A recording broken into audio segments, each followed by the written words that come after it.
Hello everyone, मैं doctor Dolly और आप सबका स्वागत करती हूँ अपने channel chemistry the way of life में।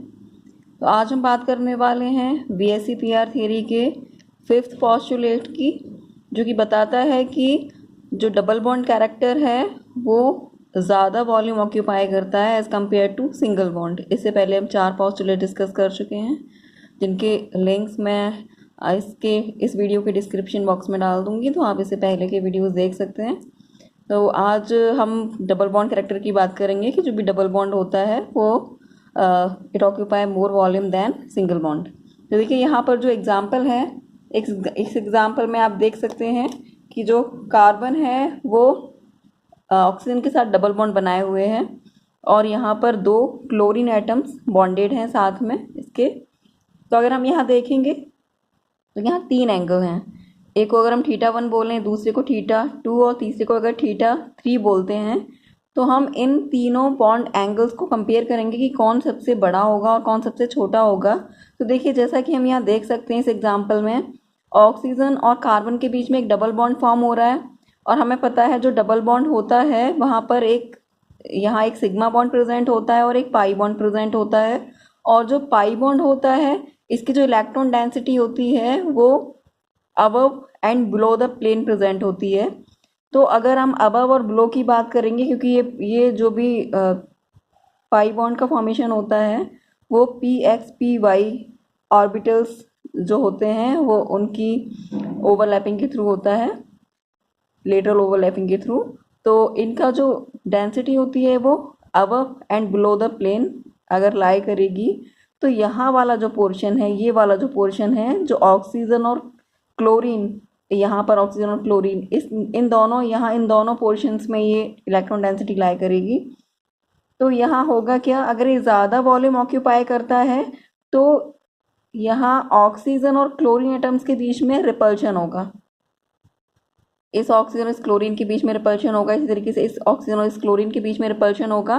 तो यहाँ जो रिपल्शन होगा वो किस में होगा, एक पाई बॉन्ड और यहाँ सिग्मा बॉन्ड। इस पाई बॉन्ड और सिग्मा बॉन्ड में यहाँ भी एक पाई बॉन्ड और सिग्मा बॉन्ड में रिपल्शन होगा। इस रिपल्शन की वजह से जो ये है θ1 और θ2, क्योंकि यहाँ दोनों ही एटम्स सेम हैं, दोनों ही क्लोरीन एटम्स में हैं, इस वजह से जो रिपल्शन होगा वो दोनों तरफ, ऊपर की तरफ भी और नीचे की तरफ एग्जैक्टली इक्वल होगा। तो ये जो इक्वल रिपल्शन होगा, इसकी वजह से ये जो θ1 और θ2 बॉन्ड एंगल्स हैं, इनका साइज इंक्रीज हो जाएगा। अगर साइज इंक्रीज होगा इसका मतलब है ये वाला बॉन्ड एंगल डिक्रीज हो जाएगा। अगर रिपल्शन होगा तो ये वाला बॉन्ड इस तरफ शिफ्ट हो जाएगा, ये वाला बॉन्ड इस तरफ शिफ्ट होगा। तो ये जो क्लोरीन कार्बन क्लोरीन वाला बॉन्ड है θ3, ये छोटा हो जाएगा। तो यहाँ क्योंकि रिपल्शन इक्वली हो रहा है तो θ1 और θ2 तो सेम साइज के होंगे, लेकिन बड़े साइज के होंगे θ3 के रेस्पेक्ट में। तो यहाँ जो रिलेशन आएगा वो क्या होगा, θ1 is equal to θ2 which is greater than θ3। तो सबसे स्मॉलेस्ट एंगल हो जाएगा यहाँ पर θ3, और θ1 θ2 दोनों क्या होंगे, सेम बॉन्ड एंगल होंगे। तो ये इस तरीके से हम देख सकते हैं अगर यहाँ पर दोनों ही एटम सेम है तो। लेकिन एक और एग्जांपल हम देख सकते हैं जहाँ पर जो दोनों एटम्स हैं ये डिफरेंट हैं। एक हमने क्लोरीन लिया हुआ है तो दूसरा हमने फ्लोरीन लिया हुआ है। तो अब केस बिल्कुल सेम है, यहाँ पर भी θ1 θ2 θ3 है, लेकिन सिर्फ जो सराउंडिंग एटम्स हैं, इन सराउंडिंग एटम्स में एक को हमने चेंज कर दिया है, क्लोरीन की जगह पे हमने क्या ले लिया है, फ्लोरीन ले लिया है। तो यहाँ पर भी क्या होगा, इस पाई बॉन्ड और इस सिग्मा बॉन्ड के बीच में रिपल्शन होगा। इस सिग्मा बॉन्ड इस पाई बॉन्ड के बीच में रिपल्शन होगा। इस रिपल्शन के वजह से ये बॉन्ड थोड़ा सा इधर की तरफ शिफ्ट होगा, ये भी थोड़ा सा इधर शिफ्ट होगा, लेकिन कौन सा ज़्यादा शिफ्ट होगा, क्योंकि यहाँ पर दोनों सराउंडिंग एटम डिफरेंट हैं। तो हमें ये देखना होगा कि किसकी इलेक्ट्रोनेगेटिविटी हाई है। तो हमने जो पॉस्टुलेट पढ़ा था, जो थर्ड पॉस्टुलेट था, उसमें हमने ये पढ़ा था कि अगर सराउंडिंग की इलेक्ट्रोनेगेटिविटी हाई होती है तो वो क्या करेंगे, इस शेयर्ड बॉन्ड पेयर को अपनी तरफ खींचेंगे। जो भी एटम्स होंगे हाईली इलेक्ट्रोनेगेटिव, अगर ये अपनी तरफ खींचते हैं तो क्या होगा, ये इस एटम से दूर जाएगा जो भी बॉन्ड पेयर होगा, और अगर ये दूर जाएगा तो इन दोनों बॉन्ड पेयर्स के बीच की डिस्टेंस इंक्रीज होगी, और डिस्टेंस इंक्रीज होने की वजह से इनका जो आपस का रिपल्शन है वो आपस का रिपल्शन कम हो जाएगा, और रिपल्शन कम होने की वजह से जो बॉन्ड एंगल होगा वो छोटा हो जाएगा।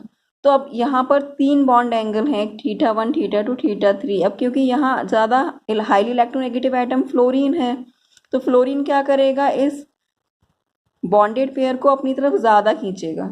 अगर ज़्यादा खींचेगा तो यहाँ का जो बॉन्ड एंगल है, इसमें जो पाई बॉन्ड और सिग्मा बॉन्ड का जो रिपल्शन है वो यहाँ पर थोड़ा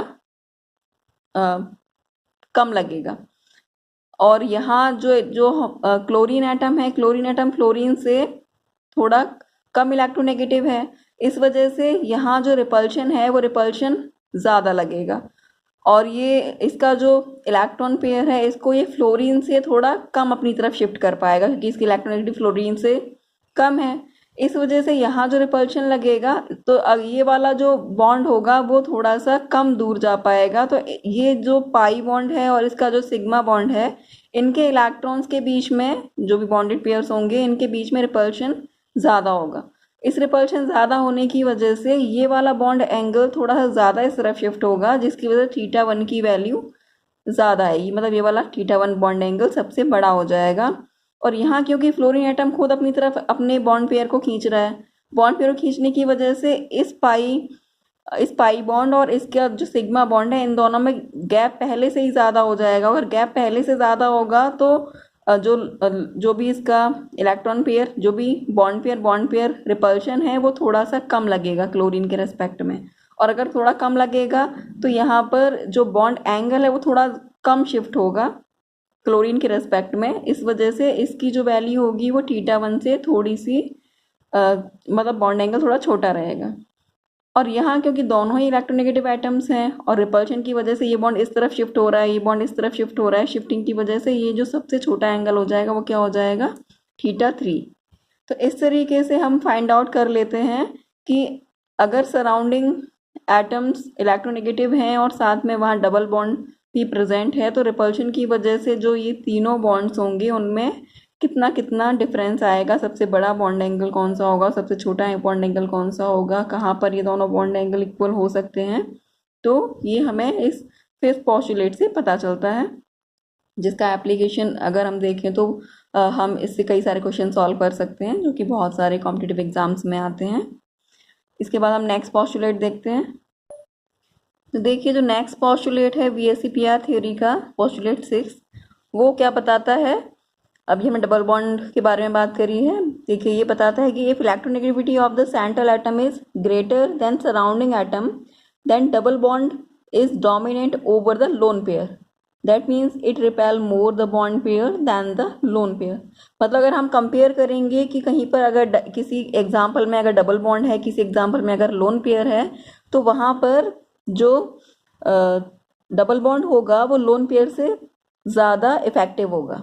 और ये सिर्फ ये वाला जो भी स्टेटमेंट है सिर्फ इक्वेटोरियल बॉन्ड के लिए ही एप्लीकेबल है, हम इसे एक्सियल बॉन्ड्स के लिए नहीं लगा सकते हैं। तो देखिए जैसे अगर हम देखें यहाँ जो एक एग्जाम्पल है, इस एग्जाम्पल को अगर हम देखते हैं तो देखिए यहाँ पर 3 मॉलिक्यूल्स हमें गिवन हैं। इन तीनों मॉलिक्यूल्स में क्या डिफरेंस है, यहाँ पर सल्फर के साथ ऑक्सीजन डबल बॉन्ड बनाया हुआ है, यहाँ सल्फर के पास एक लोन पेयर ऑफ इलेक्ट्रॉन है, और यहाँ पर सल्फर के साथ कार्बन ने एक डबल बॉन्ड बनाया हुआ है। अब देखिए यहाँ पर हमें जो कंपेयर करना है वो 2 तरीके के बॉन्ड्स कंपेयर करना है। एक तो यहाँ एक्सियल के साथ में इक्वेटोरियल बॉन्ड को हमें कंपेयर करना है, जिसको कि हमने φ1, φ2 और φ3 से रिप्रेजेंट कर रखा है। और दूसरा जो दोनों इक्वेटोरियल बॉन्ड्स हैं फ्लोरीन के बीच के, फ्लोरीन सल्फर फ्लोरीन के बीच का, जिसको हमने θ1, θ2 और θ3 से रिप्रेजेंट कर रखा है। तो हमें इन तीनों को कंपेयर करना है। तो देखिए हमने अभी पोस्टुलेट में पढ़ा है कि जो डबल बॉन्ड होता है वो लोन पेयर के ऊपर डोमिनेंट होता है। तो यहाँ पर ज़्यादा रिपल्शन कौन क्रिएट करेगा, जो पाई बॉन्ड और सिग्मा बॉन्ड के बीच होगा वो ज़्यादा रिपल्शन क्रिएट होगा, जबकि लोन पेयर और सिग्मा बॉन्ड के बीच में कम रिपल्शन क्रिएट होगा as compare to double bond. तो यहाँ अगर हम इसका डिक्रीजिंग ऑर्डर निकालना चाहते हैं, पहले हम θ1, θ2 और θ3 का डिक्रीजिंग ऑर्डर देख लेते हैं। तो देखिए अगर हम कंपेयर करें तो हमें ये जो पॉस्टुलेट बताता है वो ये बताता है कि अगर सेंट्रल एटम के सराउंडिंग जो भी एटम्स हैं वो हाईली इलेक्ट्रोनेगेटिव एटम्स हैं, उस कंडीशन में डबल बॉन्ड डोमिनेट करेगा लोन पेयर के ऊपर। तो देखिए यहाँ अगर हम देखें तो सल्फर के सराउंडिंग कार्बन है जो कि उससे लेस इलेक्ट्रोनेगेटिव है। यहाँ पर सल्फर के इस जो साइड में उसके साथ में क्या है, एक लोन पेयर है, और यहाँ सल्फर के साथ में ऑक्सीजन बॉन्डेड है जो कि डबल बॉन्डेड है, लेकिन यहाँ पर ऑक्सीजन क्या है, सल्फर से ज़्यादा इलेक्ट्रोनेगेटिव है। इसका मतलब जो सिक्स पॉस्टुलेट है वो पूरी तरीके से यहाँ पर फॉलो होगा, क्योंकि यहाँ कार्बन सल्फर से लेस इलेक्ट्रोनेगेटिव है। इस वजह से क्या होगा, यहाँ पाई इलेक्ट्रॉन डेंसिटी तो है above and below the plane, जिस तरीके से यहाँ ऑक्सीजन और सल्फर के बीच में भी पाई इलेक्ट्रॉन की डेंसिटी है above and below the plane, लेकिन यहाँ जो रिपल्शन होगा वो इस वाले बॉन्ड में सबसे ज़्यादा होगा। इस वजह से अगर हम θ1, θ2 और θ3 को कंपेयर करेंगे तो रिपल्शन की वजह से यहाँ देखिए ये जो कार्बन और सल्फर है यहाँ, क्योंकि इसकी इलेक्ट्रोनेगेटिविटी कम है तो पाई यहाँ पर भी रिपल्शन होगा, लेकिन इन दोनों बॉन्ड्स के बीच में, इस वाले इक्वेटोरियल बॉन्ड और इस वाले इक्वेटोरियल बॉन्ड के बीच में यहाँ क्योंकि कार्बन सल्फर से लेस इलेक्ट्रोनेगेटिव है, इस वजह से ये अपनी तरफ इस इलेक्ट्रॉन डेंसिटी को थोड़ा कम खींच पाएगा। जबकि अगर हम कंपेयर करेंगे तो ये हाईली इलेक्ट्रोनेगेटिव एटम है दोनों फ्लोरीन, तो ये अपने सिग्मा बॉन्ड की इलेक्ट्रॉन डेंसिटी को ज़्यादा अपनी तरफ खींच लेंगे। खींचने की वजह से क्या होगा, इनका जो ये बॉन्ड एंगल है ये छोटा हो जाएगा, क्योंकि अगर हम सराउंडिंग की बात करें तो फ्लोरीन सल्फर से ज़्यादा इलेक्ट्रोनेगेटिव है, ये अपनी तरफ अगर सिग्मा बॉन्ड के इलेक्ट्रॉन पेयर की को अपनी तरफ शिफ्ट कर लेंगे तो इनके बीच की जो डिस्टेंस होगी वो इंक्रीज हो जाएगी, जिससे इनके दोनों के जो भी बॉन्ड पेयर्स हैं उनके बीच की डिस्टेंस ज़्यादा होने की वजह से उनके बीच का रिपल्शन कम हो जाएगा और ये बॉन्ड एंगल क्या हो जाएगा, छोटा हो जाएगा। लेकिन अगर हम इसको कंपेयर करेंगे, क्योंकि यहाँ पर भी एक डबल बॉन्ड है, इस डबल बॉन्ड में क्या होगा, ये इलेक्ट्रोनेगेटिव हाईली इलेक्ट्रोनेगेटिव एटम है, तो यहाँ जो पाई बॉन्ड होगा, ये पाई बॉन्ड इस सिग्मा बॉन्ड के इलेक्ट्रॉन्स के बीच में रिपल्शन क्रिएट करेगा। यहाँ पर भी फ्लोरीन एटम अपनी तरफ खींचेंगे इस बॉन्ड पेयर को, लेकिन ये भी इलेक्ट्रोनेगेटिव एटम है, फ्लोरीन के कंपेरिजन में कम इलेक्ट्रोनेगेटिव है, लेकिन यहाँ पर क्योंकि ये सल्फर से ज़्यादा इलेक्ट्रोनेगेटिव एटम है इसीलिए डबल बॉन्ड कैरेक्टर डोमिनेट करेगा। डोमिनेट करने की वजह से इसको, इस वाले बॉन्ड को रिपल्शन की वजह से ये थोड़ा दूर कर देगा, और थोड़ा दूर करेगा लेकिन इसके रेस्पेक्ट में कम दूर करेगा। तो इस तरीके से ये वाला बॉन्ड सबसे छोटा हो जाएगा और ये वाला जो बॉन्ड होगा वो कंपैरिजन में बड़ा हो जाएगा। अब हम सेकंड वाले एग्जांपल की बात करें तो सेकंड में यहाँ लोन पेयर प्रेजेंट है। अब लोन पेयर अगर हम देखेंगे तो इक्वेटोरियल पोजीशन पे प्रेजेंट है, जबकि यहाँ जो इलेक्ट्रॉन डेंसिटी थी वो इस प्लेन के अबव एंड बिलो प्रेजेंट थी, जबकि ये क्या है, यहाँ पर इक्वेटोरियल पोजीशन पर प्रेजेंट है। अब ये जो इक्वेटोरियल पोजीशन है ये एज कंपेयर टू ऑक्सीजन इसको कम रिपेल कर पाएगा। इक्वेटोरियल खुद भी इक्वेटोरियल पोजीशन पे प्रेजेंट है और उसको इक्वेटोरियल बॉन्ड को ही रिपेल करना है, तो इसके कंपैरिजन में ये कम रिपेल कर पाएगा। तो इस कंडीशन में क्या हो जाएगा, ये जो बॉन्ड होगा θ2 वो θ1 से थोड़ा छोटा होगा और जो θ3 होगा वो सबसे ज़्यादा छोटा होगा। तो सबसे बड़ा बॉन्ड कौन सा होगा यहाँ पर, θ1, और उसके बाद में होगा θ2 और उसके बाद में सबसे छोटा बॉन्ड एंगल हो जाएगा θ3। तो इस तरीके से हम θ1, θ2 और θ3 का रिलेशन फाइंड आउट कर सकते हैं। अभी जो ये काफ़ी इम्पॉर्टेंट एग्जाम्पल है क्योंकि यहाँ हमें दो कॉन्सेप्ट लगाने हैं। अगर हम दो बॉन्ड के अगर लेकिन साथ में दोनों बॉन्ड एंगल कभी कभी पूछे जाते हैं, कभी नहीं पूछे जाते हैं। अगर साथ में पूछे जाएंगे तो एक कॉन्सेप्ट तो हमें ये लगाना पड़ेगा सिक्स पोस्टुलेट के अकॉर्डिंग, जिसमें कि हम θ1, θ2, θ3 को फाइंड आउट कर लेंगे। लेकिन जो दूसरा है वो हमें नॉर्मल कॉन्सेप्ट के अकॉर्डिंग ही निकालना पड़ता है। जो φ1, φ2 और φ3 के लिए अगर हम निकालेंगे तो यहाँ पर हमें नॉर्मल कॉन्सेप्ट लगाना पड़ेगा। इस कॉन्सेप्ट के अकॉर्डिंग क्या होता है, अगर हम देखें सेकंड वाले एग्जाम्पल में, तो सेकंड वाले एग्जाम्पल में क्या है, एक लोन पेयर है। तो ये लोन पेयर क्या करेगा, ये लोन पेयर इक्वेटोरियल पोजीशन पे ही प्रेजेंट है। इक्विटोरियल पोजीशन पे प्रेजेंट होने की वजह से इस वाले बॉन्ड को थोड़ा रिपेल करेगा, लेकिन इस डबल बॉन्ड और इस डबल बॉन्ड के कंपैरिजन में कम रिपेल करेगा। तो कम रिपेल करने की वजह से ये जो बॉन्ड एंगल होगा, सॉरी, जो लोन पेयर है इक्विटोरियल पोजीशन पर है, तो ये इसको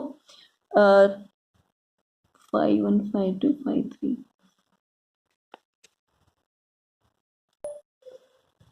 हाँ, तो देखिए नॉर्मल कॉन्सेप्ट के अकॉर्डिंग क्या है, ये वाला जो बॉन्ड है, जो एक्सियल बॉन्ड है, इस एक्सियल बॉन्ड में हम अगर देखेंगे तो जो लोन पेयर है,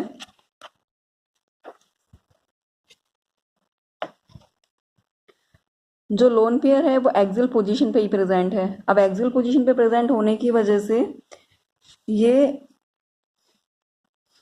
थोड़ा कम रिपेल करेगा इसको।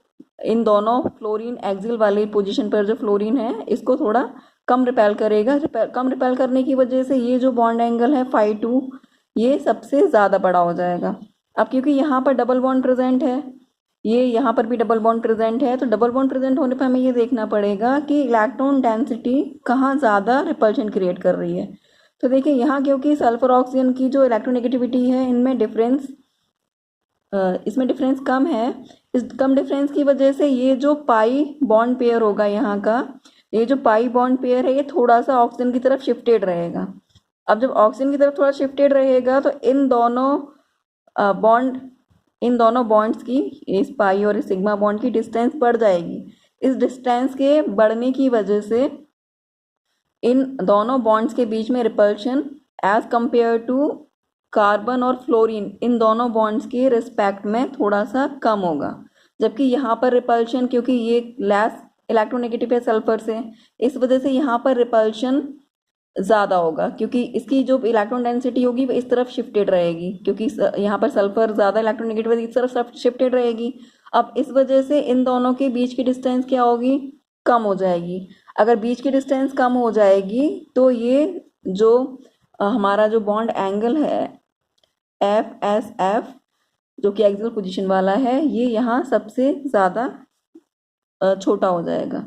तो जो फर्स्ट नंबर पे आएगा वो क्या आएगा, 5-2, सेकंड नंबर पे आएगा 5-1 और थर्ड नंबर पर आएगा 5-3। तो इस तरीके से इक्विटोरियल पोजीशन के लिए जो हमारा ऑर्डर आता है वो आता है θ1, उससे छोटा θ2 और सबसे छोटा θ3। जबकि अगर हम एक्सियल पोजीशन के लिए ऑर्डर देखें तो एक्सियल पोजीशन के लिए जो ऑर्डर आता है वो आता है 5-2, 5-1 और उसके बाद सबसे छोटा होता है 5-3। तो इस तरीके से हम इस तरीके के क्वेश्चंस को सॉल्व कर लेते हैं। एक और एग्जांपल हम देखते हैं। देखिए हमें यहाँ पर कुछ कंपाउंड्स मॉलिक्यूल्स गिवन हैं, जैसे Br2O, Cl2O, I2O, F2O and H2O।